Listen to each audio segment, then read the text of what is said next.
Throughout history, the disease of tuberculosis has been variously known as consumption, phthisis, and the White Plague.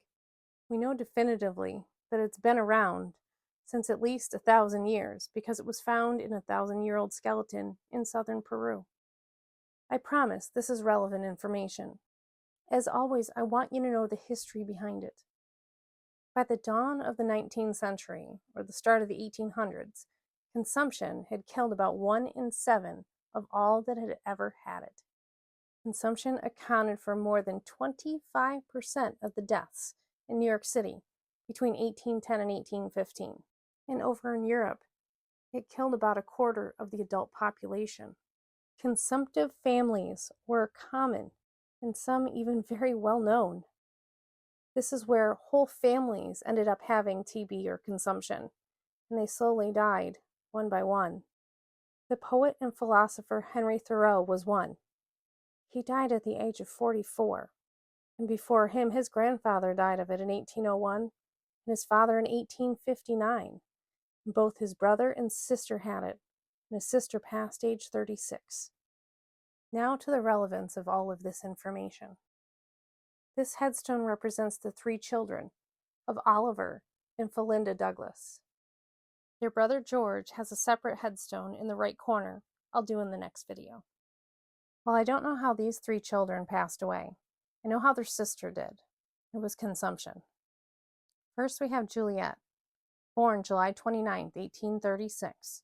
She passed May 9, 1842, at the age of 5 years, 9 months, and 11 days.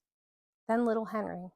He was born in 1838, and he passed February 6, 1848, at the age of 10. And then another Juliet. She was born December 11th, 1848, and she passed October 24th, 1854, aged 8 years, 11 months, and 16 days. I found a notice in the paper from September 29th, 1865. It states died on Sunday the 24th of consumption, Ellen, daughter of Oliver Douglas of Evans Mills, age 21.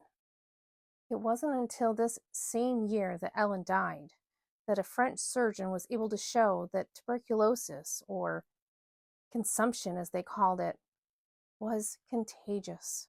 And it wasn't until 1882 that a German scientist discovered that the bacteria that caused it could be isolated. Many times back in the day, and even now in poorer countries, when somebody in the family has tuberculosis, it spreads to the whole family. And while some people can live with the bacteria and not be sick from it, back then there were so many diseases that attacked the immune system, you didn't really have a chance.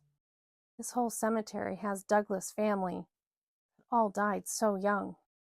I don't think it's a stretch to think that this was a family of contagious tuberculosis. Makes me think every day that we have modern medicine. As always, thanks for watching, and I'll do George in a part 3.